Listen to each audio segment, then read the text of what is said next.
So the question is, why do I find it so difficult to halt? And really there's two answers to this. One is it can really pay through groundwork to get your horse to understand the halt aid and that the reins mean stop. And we have some ways of doing this that we've shown on the webinars of having the reins over the horse's head and facing the horse in what we call the training position. So training that from the ground can really help, because then we don't have a clueless horse when it comes to being on top. But when it comes to being on top and riding, an awful lot of people work against themselves, because the majority of people would think that in order to halt you need to lean back.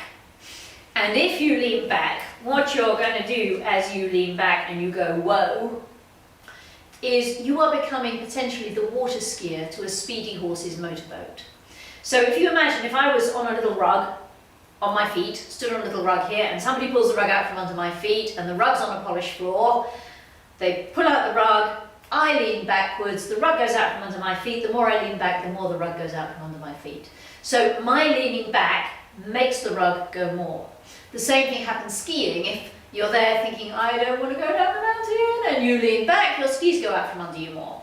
So here you are on your horse, probably thinking, whoa, whoa, whoa, whoa, whoa. And as you lean back, your horse will tend to go out from under you more. Now, he may do a motorboat in slow motion, so he may not really accelerate, but he won't stop. And staying vertical as you halt makes a huge difference. The other thing is how you use the rein in terms of staying vertical and stabilizing your body. So what happens to a lot of people is, if here was the bit, and here's the horse's mouth, as the rider wants to halt, the horse's mouth comes against the bit, and it's kind of like the horse goes and the rider goes pull, and you get this and eventually the horse grinds to a halt, you hope. So when that's happening, what we really have to do is retrain both the rider's and the horse's relationship to the bit. So here's the bit, the horse hits the bit. Instead of the rider pulling back, what we want is the bit just kind of acts like a brick wall. If the horse had side reins on attached to that bit, the bit would not pull back. The horse would meet the bit and have to sort out his own fate. It's the rider that pulls back that gets the pair of them into and we teach what we call a passive resistance, where you have to have your body totally organised and vertical and solidly in place, so that when the horse hits the bit, it acts like he hits a brick wall, and he kind of goes, come on, play the game, come on, you always pull, why aren't you pulling, you always pull, we always pull. And then eventually he goes, oh shucks, you didn't pull. And then you're teaching him how to hit the bit and more easily go, she won't pull, she isn't pulling, oh rat, she didn't pull. Until he learns to kind of go, And the difference between that passive resistance, where your body stays vertical, your core stays strong, you're bearing down, you're in place, your reins are short enough, and he hits that bit, and you don't actually pull, but he hits it, it makes a world of difference. It's a totally different deal.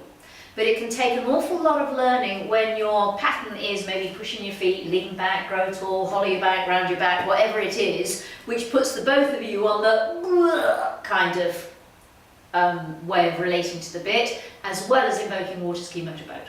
In terms of the skills it takes to ride a good horse, anyone who can do that easily and imagines maybe that you should do it easily is presupposing a whole load of things that will be true for her as a rider and may not be true for you as a rider. So one of the things that person may presuppose, for instance, is that she just stays vertical and neutral, where you might go, get taller, this is a very common one, and even though we often hear grow taller in a down transition, this is not good advice for the vast, vast majority of people. So many riders would stretch up tall, push down into their heels and tend to lift themselves out of the saddle, as is happening to me here. So a good halt presupposes you don't do that your feet stay light, that your bum stays in the saddle, that you stay vertical. It's presupposing you don't lean forward or lean back, you don't hollow your back, you don't round your back, you don't push harder in the stirrups. It's presupposing you have your reins short enough, because as soon as your reins are too long and you have to draw your hand back to take up the slack, you will very likely bring your body back and end up pulling.